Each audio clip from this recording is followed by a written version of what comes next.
Hello everyone, it's 10 Types here, and today I'm going to be talking to you about some of the new cards from Evolving Skies and how they can be used in the Gym Leader Challenge format.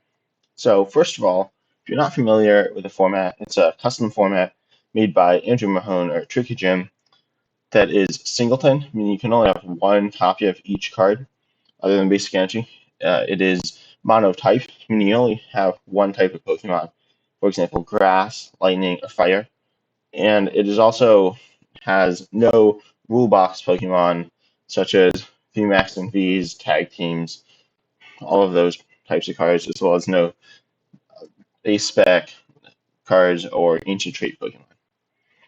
So let's talk about some of the cards that I'm interested in from the set. First of all, we have this Jumpluff with its Fluffy Barrage ability that essentially just allows you to attack twice. This is obviously very good. It essentially doubles your damage, and if you take an attack with the first, or a knockout with the first attack, you can deal some damage on something else that your opponent is forced to send up. So this 60 damage for one grass can essentially be interpreted as 120 for one, which is quite strong. Obviously, this is a stage 2, and 120 for 1 is decent, but it's not insane. However, it's almost like a stage 1 because of the Skip Loom with its Soul Evolution ability that says when you attach an energy from your hand to this Pokemon, you search for a Pokemon that evolves from it and put it up straight onto it. This can even be the turn that you play the Skip Loom, so it essentially makes it 1 turn faster and allows you to go from Skip Loom to Jumpluff whenever you want, assuming that Jumpluff is, of course, in your deck. So this is now essentially a stage 1 Pokemon, a little more complicated because you need all 3 pieces not to be prized and each attached to energy, but it's relatively quick to pull off and very powerful. One of the things that I'm not super confident in with this card is that it doesn't fit quite nicely into grass decks. Although you do have cards like Forest and Giant Plants to make it faster, and Turffield Stadium to search out your evolutions, the main focus of grass so far has been very energy-heavy attackers paired with powerful stage 2s that accelerate a lot of energy. We see cards like Zarude and Shining Genesect as main attackers, paired with Pokemon like Venusaur and Rillaboom to accelerate a lot of energy. Obviously, Jumpluff is very cheap in terms of its attack cost, just being that 1 grass energy, so it doesn't fit in with that style a ton. It's a decent option, but I don't feel like there's much reason to play it when you have these massive attackers that can just take out anything in their path. And I think it might just make the deck less consistent. However, there is a different build that focuses on special conditions, and I could see this slotting in. That type doesn't have as much energy acceleration and doesn't have as many powerful attackers, so I think the Jumpluff might slot into that version of grass, or any other version of grass that's more of a utility style deck. Overall, I think this card is very strong, and if it was a type such as Lightning or Darkness, it would see a ton of play. However, in grass type, I don't think it's going to be quite what it's looking for. Now, keep in mind, obviously, as I said, we have the Skip Loom that allows you to evolve faster. There's also another Skip Loom, the one that was used in Lost March decks, that allows you to go into Jumpluff faster. I believe that this Skip Loom is the better one, but you can keep that in mind just as something interesting to consider. And the Skip Loom can also allow you to use the Lost March Jumpluff easier. That wouldn't really make any sense to do because it doesn't put itself in the Lost Zone. But just some ideas if you're playing any kind of Jumpluff. So next we have Tropius. And this is something that we've seen a lot of different times on Pokemon such as Kangaskhan or Entei. A Rally Back Attack for 2 energy on a basic Pokemon, dealing 30 but 90 more, so 120 damage if one of your Pokemon was knocked out last turn. This is really efficient on a basic, and I feel like could slot nicely into grass type decks. I'm not sure if it's quite enough damage or quite cheap enough to fit quite nicely in those decks, but I imagine this could be pretty solid as just another one of those basic attackers, maybe your 3rd or 4th one in the list. So this is a card to keep an eye out for, and definitely consider when you're building a grass list, just for its powerful Rally Back Attack. After that, you can use Solar Beam, 100 damage each turn is not bad. Then you can have that decent 110 HP. The HP isn't anything crazy. You'd rather have it higher, like 120 or 130, which we've seen on other Pokemon like this. But overall, I feel like this is a pretty solid card. This should be a consideration in these grass decks that have some energy acceleration. So next we come across this Albagast, with its primarily used for its Cotton Lift ability, allowing you once in your turn to search your deck for up to 2 basic energy, which would of course be grass energy, and put them into your hand. This is very good if you're using a Rain Dance style ability, attaching as many energy from your hand to your Pokemon as you want. And of course there is Cherub, which is a Rain Dance style grass Pokemon. And I feel like this could be a very powerful combination. However, unlike water, Cherub's your only form of uh, Rain Dance acceleration. You can also have cards like Venusaur and Rillaboom, which it doesn't synergize super well with. Grass also lacks a draw engine, and searching out the energy isn't usually your problem. You just want to be drawing a lot of cards. Keep in mind, you do have the Gossifleur from Sword and Shield, which is extraordinarily powerful with its call for family for 3 Pokemon, just letting you search your deck for 3 basic Pokemon, putting them onto your bench, which is quite strong. So I could see that seeing play with the Albagast and also accelerating energy with Cherrim. I think that's something you should keep an eye out if you want to build it less focused around those stage 2 accelerators and more focused around these stage 1s. So next up, unfortunately there aren't any good fire Pokemon for GLC in my opinion. However, there are some pretty good water Pokemon. One is Ludical, and I'm not super sure if Ludical is particularly good, as its enthusiastic dance ability, that when you evolve into it, you do 100 more damage. Your basic Pokemon do 100 more. Obviously, very strong when you use it, but it's pretty awkward. I don't think that's going to be particularly good. It's Wave Slash, 120 for 2. It's fine. Something to maybe think about in other formats, though. We also have the Sharpedo that can do 120 for 2, and also Taunt, a decent attack, which is essentially Gust as an attack, can be useful. But the Jet Bite attack, 120 for 2, could be good, but I don't think it's particularly strong enough to be quite worthwhile.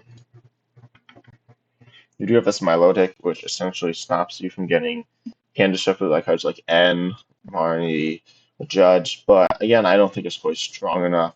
Something to consider, though, if you plan on getting large hands or finding a lot of pieces and holding on to them. Something to think about. And then we also have this Wishy Washy. So it has its very powerful group power ability. If the Pokemon has 3 or more water energy attached to it, it gets 180 HP in total. And obviously, the water type has cards like Frostmoth and Blastoise to accelerate a ton of energy into play. That will easily allow you to hit the 180 benchmark in terms of HP with 3 water energy. And then it also has the Schooling Shot attack that does 30 plus 30 for basic energy attached to it. So if you have those 3 energy, you're hitting 120. One thing that you have to know is with Wishy Washy, if there is another Wishy Washy, this one that also has a natural 180 HP, just 130 for 3, and then also has a scatter ability, meaning if it does damage and you flip a coin, it could go back into your deck. But really, the 130 for 3 and the 180 HP obviously looks very similar to this other Wishy Washy. I could see you going either way on this. Obviously, if you just have the 3 energy, this Wishy Washy would be more powerful. If you have 2 or more than 3, the new Wishy Washy from Evolving Skies would be better. So, I'm not sure which way you want to go. I definitely like this one, though, because you can hit really high damage counts. And honestly, this feels very similar to Wailord with its 200 HP and powerful Hydro Pump attack. And I feel like could be very strong in water decks. One thing to keep in mind, though, a lot of water decks play Hex Maniac, and I'm not exactly sure on the ruling of this, but I believe if you play Hex Maniac, that'll definitely turn off your ability. And now you only have 30 HP, and if your opponent hits into you, you're just doing that 30 damage, or less than 180, you'll just die. So you need to keep that in mind, and that may be a reason why Wishy Washy won't be playing these water decks, because often water decks later on in the game are looking towards powering up a big attacker like Wailord, sitting behind that, using Hex Maniac to slow your opponent down by turning off their abilities, maybe in combination with something like a Reset Stamp, or something just to slow them down a lot. Next we have this Ice Cube. This card I like a ton. With its block face attack, 70 damage, and it's immune to basic Pokemon next turn. And now this may seem familiar. This is the same attack as, or essentially the same attack as Obstruct on the Galarian Obstagoon. So that is certainly seen some play in Standard. That particular card hasn't seen much play in GLC. However, this Ice Cube is just a basic Pokemon, so it doesn't take much setup at all. And the 3 energy isn't horribly hard. As I said, you have the powerful water energy acceleration. I think it's just very strong in specific situations. I feel like as a threat, it can force your opponent to play in a certain way. If they, for example, want to rely on Pokemon like Hoopa or Zapdos, or even stuff like Zarude to go in early on, you have some nice damage. You can just stick this up there, get some energy on it, and start walling your opponent. And the 70 damage is pretty solid as well. Just 2 hits of that should be carrying most Pokemon. So I think this is definitely something to consider in any water GLC deck you're making. Next, we have one of the best, if not the best cards from the set. It's Flappy with the Dynamo attack, allowing you, of course, to, once in your turn, attach a lightning energy from your discard pile to one of your bench Pokemon, identical in every way to Electric. However, there's one difference that makes this card actually noticeably better than Electric, is quite simply that it's Flappy. This very powerful Mareep that puts your opponent to sleep if it's in the active as on ability, which is seen some play in control decks and has seen some play in other Lightning GLC decks, even without a Flappy or an Ampharos. Then there are a variety of powerful Ampharos, one from Darkness Ablaze that does 130 for 2, one from Lost Thunder that does 50 snipe to 2, and also with an ability to paralyze. So this Flappy, obviously providing this energy acceleration, which is very strong. We've seen types like Psychic with Malamar, Metal with Bronzong, and Lightning, of course, with Electric, and now this Flappy, utilizing this very powerfully, and not forcing you to use stage 2s, such as Magnet Zone, to accelerate, making it much more of a fast-paced deck. So obviously the Dynamo ability, but also the fact that you have a very powerful evolution line in the Mareep, from Lost Thunder, and some of the Amphiroses, which can do big damage, sniping, disruption, things such as that. Now we also come to another pretty solid attacker. This is Reggie Lucky with its Terra Strike attack, dealing 120 damage for 3. Nothing crazy, decent, but not insane. But then you discard all lightning from it. It does 40 to 2 of your opponent's bench Pokemon.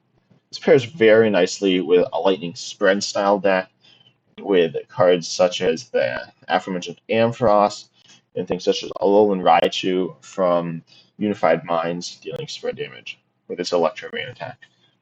The math sets up very nicely with the 40 snipe, and also the 120 to the active is a pretty high number, taking out a lot of basics. Certainly not all of them. If it was 130, it would take out quite a few more that are pretty good. However, 120 certainly takes out a good number. As you can see, it takes out Reggie Lucky itself. There are quite a few. However, there's one downside which could seriously impact this card quite negatively. That would be its retrieve cost of 2, because you have to discard all of your lightning energy attached to it. Now it's stuck there. You could attach, maybe do 20, and the next turn retrieve, or something like that. But just leaving it active, not really doing much, isn't good. However, a lot of Lightning lists play high counts of switching cards for that Zapdos, and if you retrieve it, you can just get back the energy with cards like Flappy and Electric. So I certainly could see this card slotting quite nicely into GLC decks that play a mixture of spread, energy acceleration, and fast attackers. So next we have the Galarian Articuno.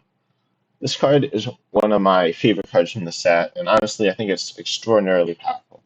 This Cruel Charge ability lets you attach up to 2 Psychic Energy from your hand to it, And then with a third, you can power up its Psy Laser attack, which says that you discard all Psychic Energy attached to it, and that does 120 to one of your opponent's Pokemon.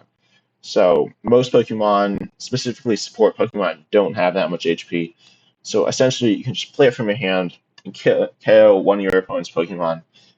Of course, then, same problem with Reggie Lucky. It can get second active, so you need to pay careful attention to that. You need to play higher counts of Switch if you're playing this card. However, I feel that this card is very strong, specifically in the late game for finishing something off, or early game for taking out your opponent's engine if they just have one Pokemon such as Zip Strike, Octillery, or maybe a Chinchino as their lone draw engine. And I definitely could see this card being very strong.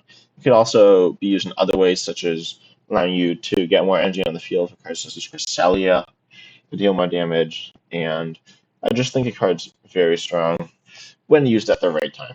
It won't see play in every Psychic list because Psychic doesn't have the most powerful draw engine for getting all these Psychic energy into your hand. However, it does have cards such as Gardevoir to draw cards, and it does have Fog Crystal to search out your energy or Glare Articuno.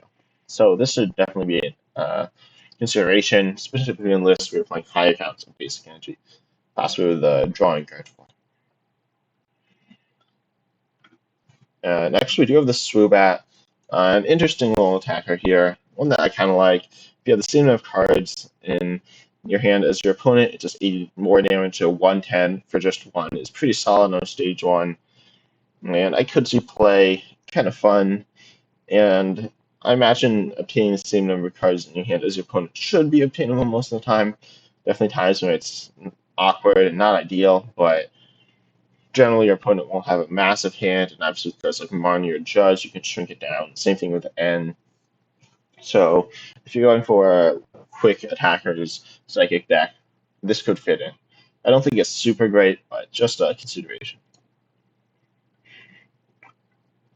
So now, one card to mention, I've heard a little bit of talk about this card, the Pumpkin Pit ability. When you play it from your hand, you discard a Stadium. This is almost directly worse than Marshadow. Pretty much it's worse because it's stuck there. It's supposed to get discarded.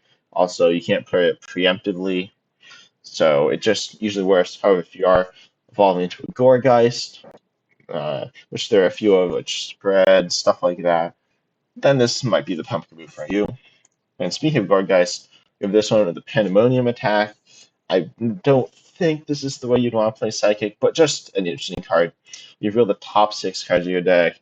It's 60 for each Psychic Pokemon you find there. Shuffle them back into your deck and discard the others. I don't feel like its HP of 120 is strong enough, but obviously all your Pokemon will be Psychic Pokemon, and you will be able to deal pretty significant damage, probably hitting 120 most of the time, maybe even more, depending exactly how you're building your deck. Keep in mind, though, as it's a singleton format, discarding random cards from your deck is pretty bad, especially if you don't have cards to recover them, or if you hit those recovery cards. And I imagine you could possibly mill yourself out of the game with something like this, or just end up with a deck full of Pokemon, we'll then just dead draw from there. So you need to build this very carefully if you're playing this card. But an interesting card to note, especially because it can be powered up with special energy cards such as Triple Acceleration Energy, Twin Energy, and Double Colorless Energy. So now we have Hitmonchan. This is a card that I think is pretty solid in fighting type decks because they favor cheap attackers that deal decent damage and also have a variety of options to buff the damage. The reason you play this is for its clean hit attack. It does 20, but 50 more if your opponent's active is an evolution. So this can just deal 70 to any evolved Pokemon. This is okay. You'd rather do more. If it was something like 90, it would be extraordinarily powerful because it can KO Pokemon such as Octillery or things like that, which is a lot of draw engines are relatively low HP, but not usually 70 or less. So it's not the best card, but I feel like it can 2-hit most stage 1s, and Fighting type also has enough buffs where you can be 1-hitting them as well. And also hitting Pokemon for weakness. Obviously, all your Pokemon will be hitting them for weakness because you're only playing one type, but this can one-hit KO Pokemon such as Zebstrika or Chinchino. So overall, I feel like this card's pretty strong, and we'll see some play in some of the fighting decks. Another very powerful fighting attacker is the Galarian Zapdos. Another one of the Galarian Bird Trio has a strong legs charge ability. When you play it from hand to your bench, you may attach up to 2 fighting energy from it to this Pokemon, same as the Galarian Articuno, except for fighting energy this time. Keep in mind, though, that fighting lists tend to play lower counts of energy, or at least less of a draw engine, and won't be able to find it as easily. So this may be kind of awkward to do. However, if you do it, it's 70 damage with essentially one attachment, assuming you have the other 2 in your hand. And that's okay. Then you can also discard all the energy from it, and if your opponent's active is now paralyzed, the paralysis is very strong. And of course, this does have the problem of losing all its energy, but unlike cards like Galarian Articuno or Veggie Lucky, which we just looked at, it has a retreat cost of 0, meaning it can just get out of the active by retreating, and you can go into another cheap 1 energy attacker, such as something like maybe the Hitmonchan, or maybe Buzzwole. There's some powerful stage 1s as well. So I feel like this card should be a consideration. Just see how many counts of energy you're playing, how many energy search cards you're playing, and go from there. So there are a few other very powerful cards. You have the Galarian Voltrous finishing off the Galarian Bird Trio with a Malevolent Charge. When you play it from your hand onto your bench, you attach up to 2 Dark Energy, and that is obviously good ability as we saw in the other ones, assuming you have a lot of energy in your hand. Again, Dark decks don't necessarily play a lot, or if they do, they'll play a Pokemon such as Hydreigon to accelerate, at which point it doesn't matter this ability. However, its attack is extremely powerful. Its Fiery Wrath attack does 20 damage, but 50 more for each prize your opponent has taken. Obviously, early on, it's very weak, doing almost no damage. But even once your opponent's taken just 2 prizes, it's hitting 120, which is very solid. By the end of the game, you can hit up to 270, easily carrying anything, assuming they don't have something that's making them invincible or something like that. And I feel like this card can be very strong. During the late game, Dark-type decks often play cards like Reihan and Rosa and teammates to search out the specific cards you need. And you could all easily add in a card such as Professor's Letter to get those 2 Darkness energy. Next, we have one of my favorite cards, actually probably my favorite card in the set.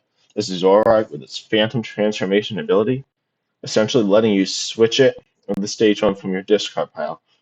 And then you discard all cards attached, so you can't attach an energy and then switch. You'll lose it. Same thing with tools. However, it's Night Daze attack, 70 for 2. It's pretty solid, and obviously this will allow you to switch it to any of your benched discarded dark stage 1s. There are quite a few very powerful ones. There's a couple of good Weaviles, a Galarian Weezing, and keep in mind there's one thing that is very interesting with this card, and it allows you to of course play Umbreon, one of the evolutions. People have been talking about it. They couldn't play them. Well, this gives you a way to play what is probably the best evolution, the Umbreon, the Retaliate attack, doing 120 for just 1 Darkness Energy. And it's very strong, as you can obviously go into that. You can go into your other good stage 1s. One other interesting combination, you could obviously use like a Galarian Weezing, or Weezing. You can't use both, but with this Zoroark, you can actually use both if you're somehow able to get them set up at the same time. I don't think that's particularly good, but I do feel like using it with Umbreon and then the other powerful stage 1s, it's a very good use of this card. It also acts as somewhat of a recovery card when one of your crucial stage 1s goes down. One very important thing to note, though, is there are a ton of very powerful Zoroarks. This spot is going to be highly contested. The one played at the moment most highly is the one with the stand-in ability, allowing it to just switch into the active. You can, of course, just attach a card like Floatstone. It has a retreat cost of 2, so you can also attach Air Balloon. And now you essentially have a free pivot whenever you want. This combines very well with a Hoopa that can do 90 if it moves into active. So that's something to keep in mind, that if you play this Zoroark, you are losing out on the other Zoroarks that are very powerful. However, I do feel like this card is worth it. And I'd probably play it in my dark list. And also allows you to use, as I said, the Umbreon and the variety of options with it. We do have the Stevo as well. So this card's interesting. Its Fumbling Hands ability is essentially the same as Marnie, where you shuffle your hand, put it on your deck, but then each player draws 4. This isn't as good as Marnie, where you draw 5, your opponent draws 4. However, it's decent, and Tail Smack 60 for 2 isn't horrible either. However, obviously, it's just once when you play it, and it's a draw 4 to see 4 new cards, which is pretty solid, especially in Dark type. We don't have too many combo pieces, or at least the combo pieces, generally, it doesn't matter the order you see the combo pieces in. So I feel like this could see play, especially with the fact that Dark lists are currently playing cards such as the Golbat and the Crobat with pretty weak draw abilities. Golbat drawing 2, and when you play it, Crobat drawing 3 when you play it. So Stevo could certainly see play as a draw engine, and something to keep in mind if you want to play Dark type. We do have this Alteria. So obviously, there's the issue that there is no Dragon type Swablu. However, it allows you to once in your turn search for a supporter, and then put it on top of your deck. However, I feel like this is going to be way too difficult to get out. We'll get to your option, pretty much I believe your only option. We'll get to it later. However, it's also directly worse than the Dragonite with Fast Call, allowing you just to search out a supporter and put it in your hand. So I can't imagine this is going to see play. Just something interesting to note, and if we ever, for whatever reason, get a Dragon-type Swablu, something to consider. There is the Salamance, which is, I'd say, pretty mediocre. However, something you consider if you're playing Dragon. You may have your opponent switch the active with one on their bench as its ability, same as Repel, I believe, which is fine. It certainly can be good. Something nice to have around. Obviously, a lot of commitment as a stage 2, but something interesting to note. And then you also have the Fierce Dragon attack for a fire and a water, so very pairable with cards such as Welder or accelerating onto it with the Dragon type Reshiram that some lists play. And then it does 100, and if your opponent has any damage counters on their active, it does 120 more.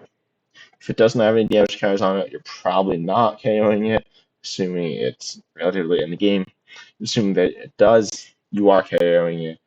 I don't feel like this is strong enough because it can be pretty difficult to get the damage counters on. However, I do think this card is interesting, something to think about at least if you're going to play Dragon type. We have a few other powerful Dragon type Pokemon. We have this Zygarde with its Judgment Surge attack. Grass Fighting Colorless, which is a little difficult to play. However, you could theoretically do it with a Reshiram plus Double Dragon or Welder plus Double Dragon, which would pay on 1 turn, or just 2 turns with some combination of those cards. And then you could deal 40 damage to one of your opponent's Pokemon for each prize your opponent has taken. So if they've taken 5 prizes, you can snipe 100. And there's no downside either, like discarding your energy. So I feel like to finish off the game, this is incredibly strong.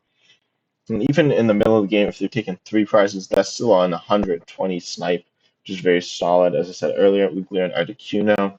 I feel like this is just generally better because it does not force you to discard your energy. So I feel like this will see a lot of play in Dragon-type lists.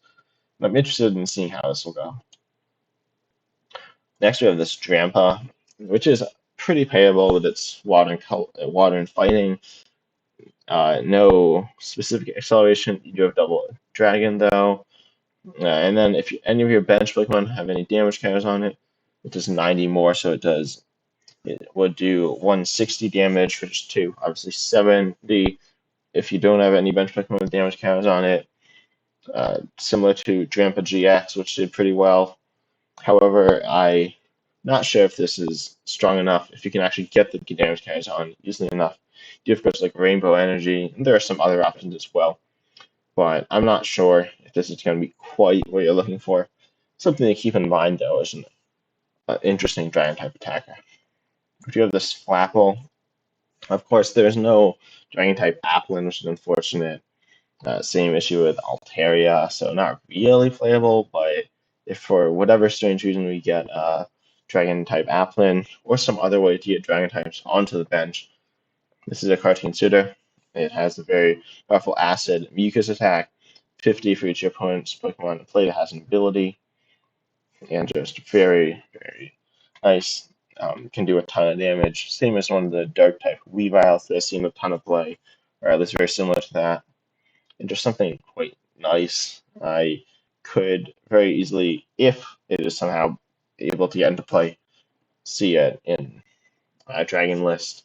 Hoping maybe there's some type of Archie's Ace in the Wholesale card for Dragon Pokemon. That'd be very interesting. At the moment, though, it's something to keep in mind in case we get something like that later down the road.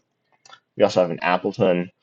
Does 70 for each special energy card that you're attached to all your opponent's Pokemon. It's okay. Certainly can hit pretty hard, and if they just have 2 special energy in play, it's very nice. Obviously, pretty easy to play around. I'd say easier than the abilities. Very few to actually rely on special energy, but the ones that do, this can absolutely blow out of the water. Then we have the Reggie Drago with its powerful Dragon Energy attack, dealing 240, but 20 less for each damage count on it. This is a Grass Fire. Pretty payable if you have stuff like Double Dragon and Reshiram and Welder. Decent, I'd say. Not super cheap, but certainly have options to pay it. And then the 240, but 20 less. The minimum you're doing is 120, assuming you don't have health increase, so that's very strong. And in general, it'll be like pretty fresh, so you can just hit for that 240, KO anything. I think this card is very interesting. I'm personally not sure if its payoff is good enough, but it's something I have an eye on. Something that could be very strong in Dragon type lists.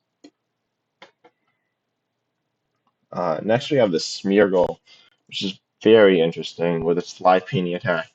It does 30 for 2, and then reveal any number of basic energy from your hand, just 30 more for each different type of basic energy. So obviously this is going to hit crazy numbers if you just have, say, 3 different types, it's 120, 4 different types, it's 150, and you're carrying almost everything. And it can hit up to 300 if you have all 9 different types of basic energy in your hand. And obviously the 2 colorless is relatively easy to pay because like Twin Energy or Double Colorless Energy, or even Counter Energy. However, the main issue with this card I see is that it doesn't really synergize with any colorless cards. I will get to a way of playing this in a minute. However, at the moment, it doesn't fit with anything. The two ways to play colorless right now, there's a control style list, focused on cards like Oranguru, Regigigas, and Munchlax, as well as having a powerful draw engine in Pidgeotto and Chinchino. Obviously, that doesn't fit here. You're not really aiming to do a lot of damage, if any. And then there's the Special Energy Porygon Z build. Obviously, if you're playing a ton of Special Energy, you're either not playing any Basic Energy, or you're playing Sophia, it doesn't matter, or you're playing a ton of Basic Energy and Special Energy, and now your deck's very inconsistent and not going to work well. So obviously, the way you can play this is play a ton of different Basic Energies. That's something interesting, I think, could be a new option with this Smeargle. It could be paired with the Rapid Strike Kecleon. That's the same type of any basic energy attached to it. And it does 90 for 3 colorless, obviously payable easier with twin and double colorless energy. And is also works well with a variety of energy types. So you could have a mixed bag of energy types with some different colorless attackers. That would be interesting. You may struggle to get the energy on, but I'm interested in seeing if that's a way of playing this list, this type, I suppose. And it just seems very interesting. In general, I don't think it's as strong as the Porygon Z build because you don't have access to all these powerful special energies such as Capture Energy or Draw Energy. But I definitely think it's interesting. Also, the Kecleon doing the 90 for 3 doubled 180 with weakness, pretty much KOs anything, so that's pretty nice as well. You also lose access to powerful colorless energy, assuming you're playing a ton of different basic energies, or of course you could add it in and reduce your consistency, up to you, but not a great trade-off either way. Then there is this slacking. I've seen a little bit of talk about this card. I don't think it's particularly strong, and because it's act freely ability, it says if there's a stadium in play, it can't attack, which is definitely something you don't want on your Pokemon. The ability is, yeah, you can play around it with cards such as Field Blower, maybe Mechanic Swell, but it's not super easy to play around, and it's pretty awkward because there's often going to be a stadium play and a lot of lists. And with the new set, there's going to be some more stadiums as well. And this attack, 120, 30 for each of your opponent's bench Pokemon, pretty strong. At minimum 120 for 3, it's pretty solid. You can use it with triple acceleration energy as well. And other colors energies that provide multiple energies, they're powerful colors to boost up more. And obviously, if they have any bench Pokemon, you're hitting up to you're at least 150, which will KO most Pokemon. If they have a full bench, you're going to be hitting 270, which is just insane. So I imagine this card could see some play, but I think it's a little too awkward to see play.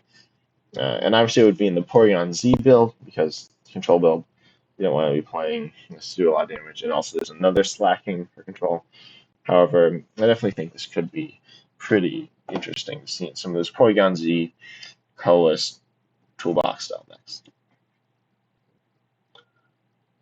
Next, we have this Braviary again for the Porygon Z style deck. 30, but if there's evolution, it does 90. Pretty decent.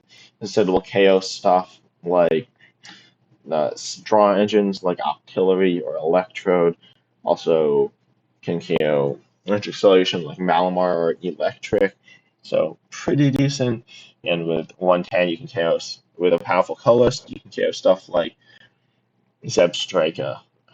So it's nice numbers to hit. I'm not sure if it's quite good enough though. Something to keep in mind. And then also Brave Bird 150 for 3 and 52 itself. This is an okay attack, but for the 50 yourself isn't good because then you're only down to 80. Now, excuse me. Now you're pretty vulnerable to being KO'd. 80 is a pretty easy number to hit. There's a ton of different Pokemon that hit that for pretty cheap, such as something like Zapdos or Hoopa.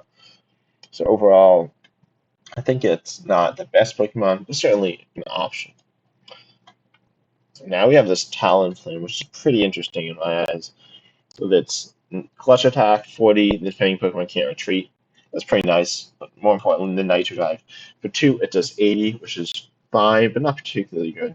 If you have any fire on, it does 160. So this is where the idea of a colorless deck with a bunch of different types of basic energy kind of goes together even more. You can obviously do 160 for 2 with this. You can power it up with Welder to do it in 1 turn. And I think we kind of have the start to a variety of basic energy deck for a colorless, which seems pretty interesting. Something that I imagine will be interesting to build, somewhat similar to the Porygon Z build, but not identical, obviously, because you don't have all these special energies, and you probably won't have as much energy acceleration either.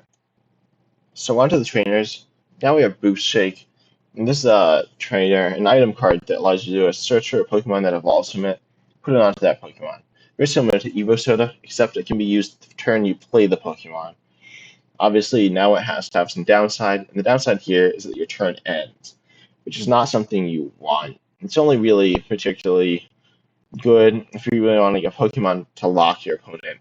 Something such as Archeops or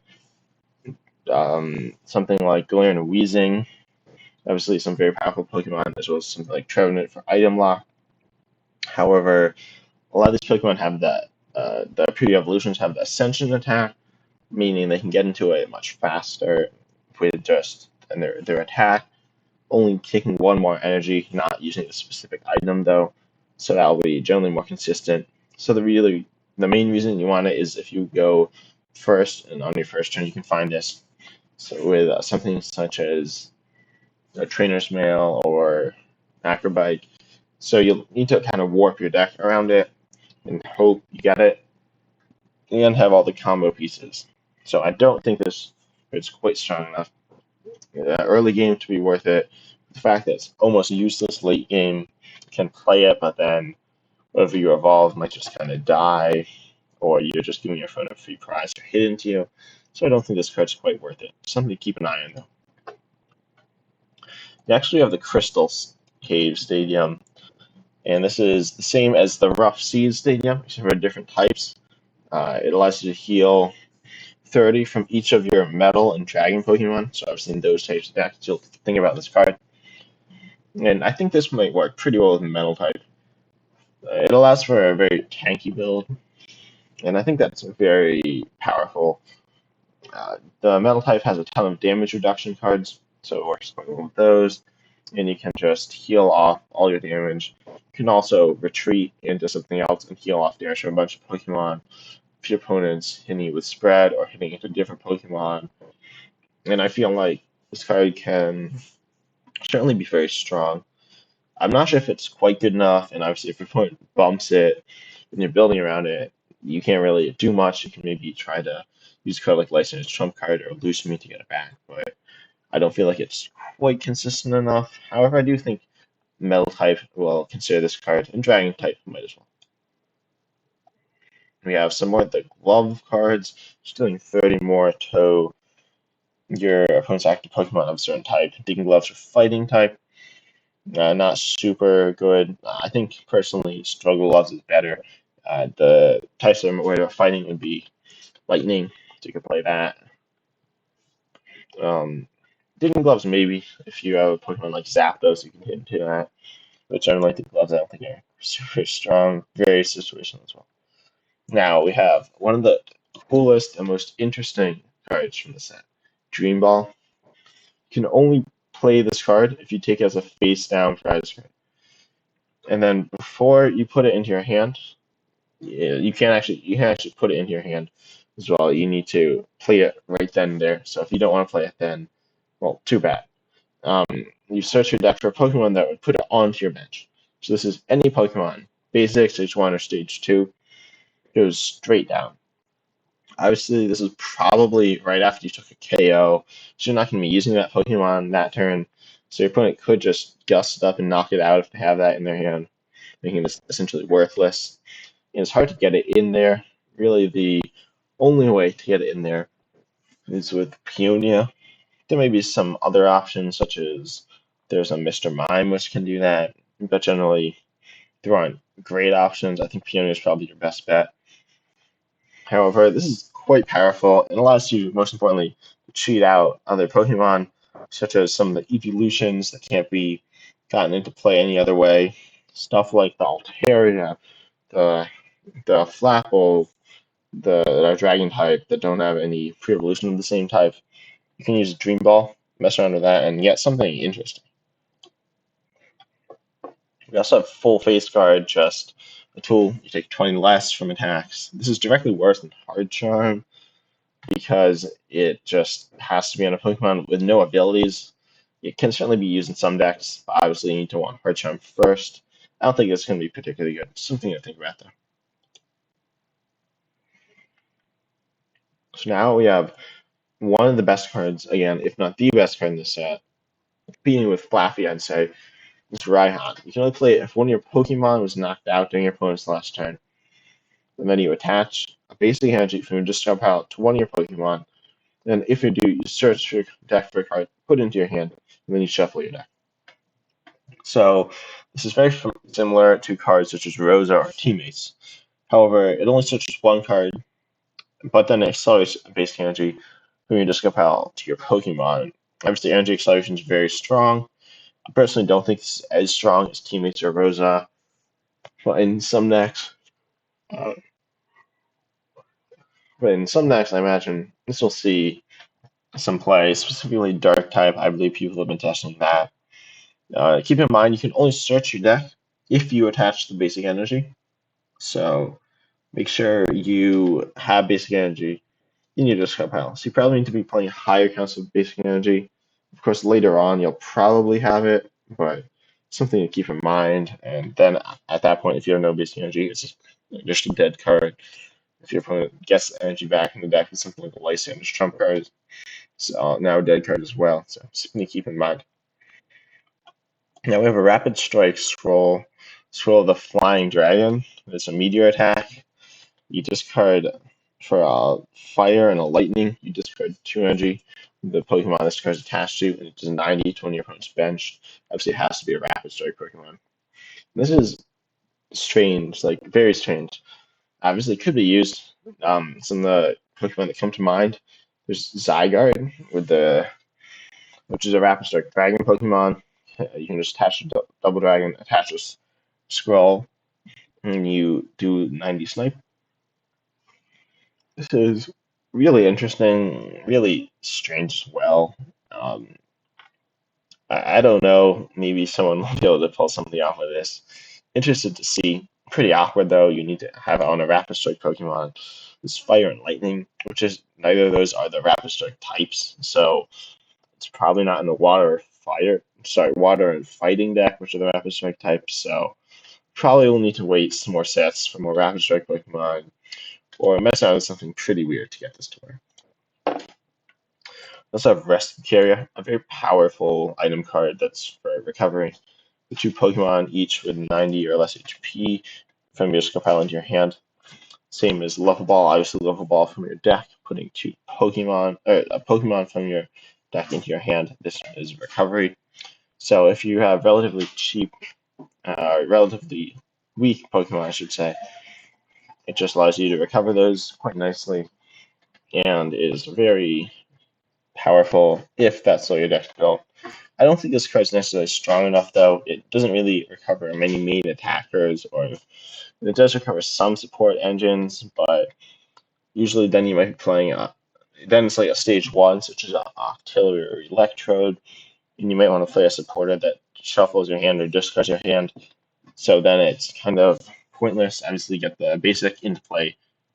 Now the stage 1's floating somewhere in your deck when you don't play another ball search card to get it in.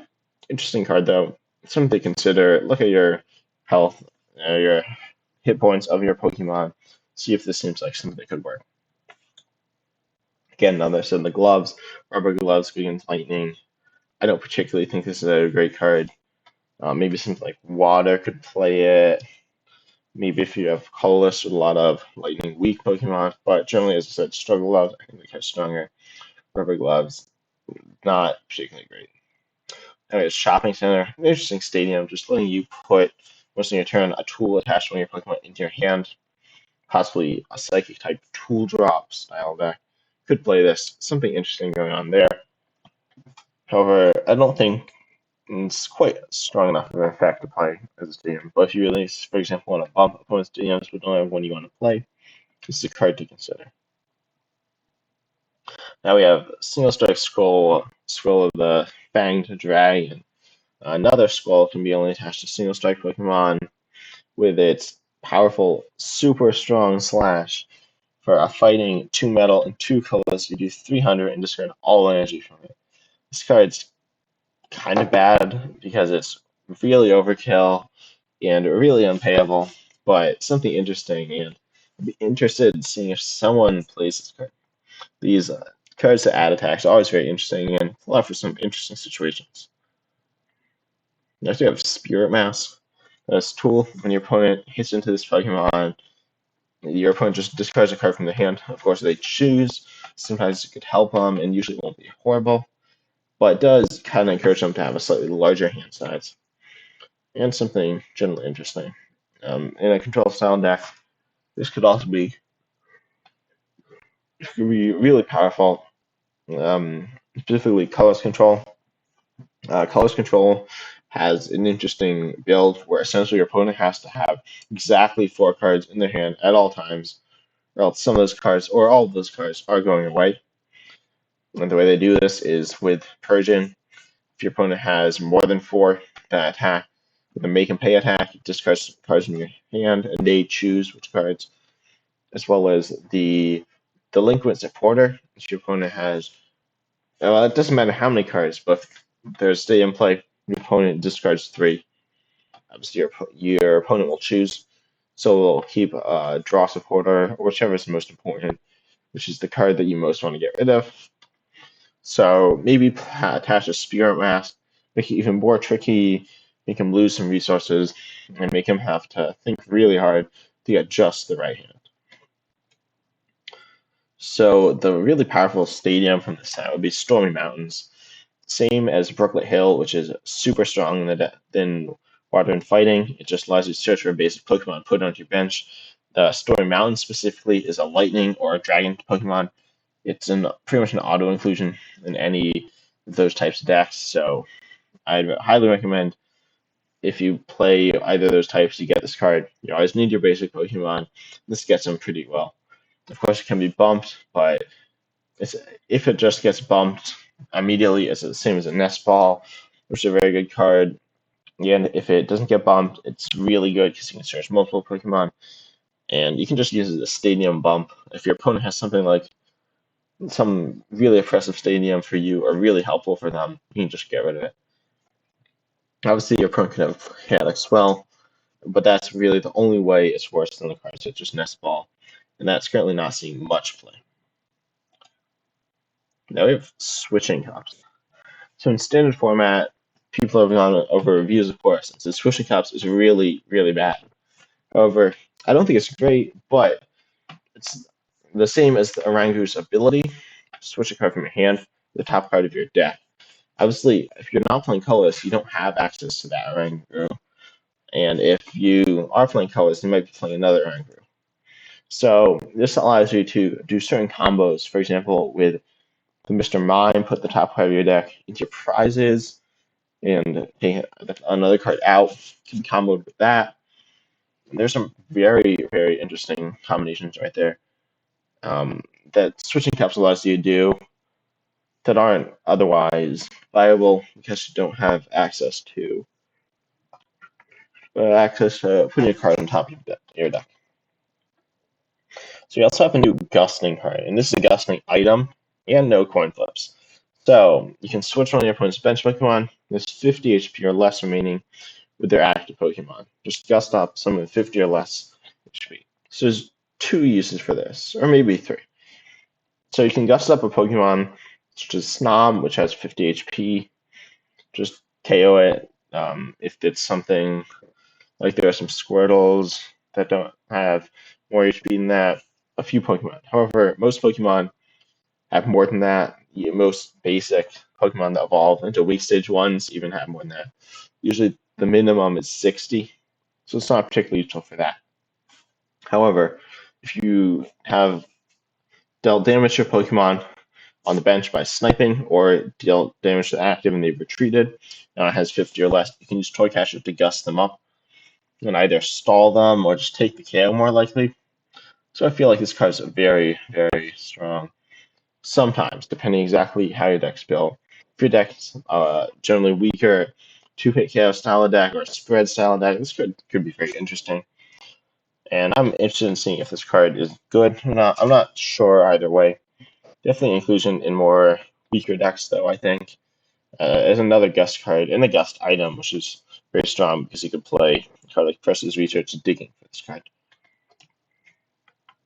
Lastly, we have a new draw supporter in Zinnia's Resolve. You can only play it if you just get 2 cards from your hand, and you draw a card for each of your opponent's Pokemon in play. Obviously, this is quite solid. It's the same as Erica's Hospitality, except Erica's Hospitality has a different condition. You don't discard, but you need to have 4 or less other cards in your hand. So this is decent. It'll draw you a bunch of cards, specifically later on. However, I feel like it's not strong enough. There are a lot of better supporters. If you need more supporters, there's like Erica's Hospitality, as I said, which is seeing some play. It's usually the last supporter, though, that you're choosing to play. You're not going to add in a supporter after that. So, and I feel like Zinnia's Resolve isn't better than Erica's Hospitality in any way. It certainly is okay, but discarding 2 cards from your hand is kind of unfortunate, specifically in the Singleton format. where you might need to discard some of your important cards. Certainly, a lot of the time it should be okay, but in general, you'll have a hand size smaller than 4 or equal to 4 with Erica's Hospitality. So I feel like you'll be okay with that, and Zenith's Resolve doesn't add a ton. Last card on the list would be this Treasure Energy. Same effect as Dream Ball. You can only play it as you take it as a face down prize.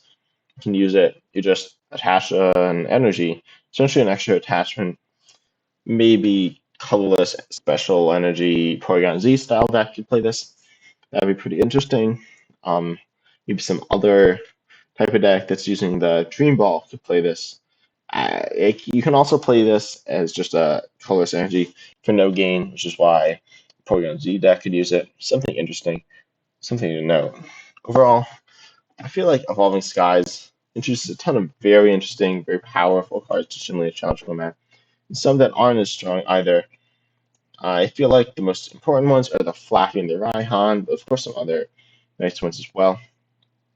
Thank you. I want to thank you for watching this video, and if you have any other cards you think I should have included, or some cards you don't think I should have talked about, leave them in the comments below.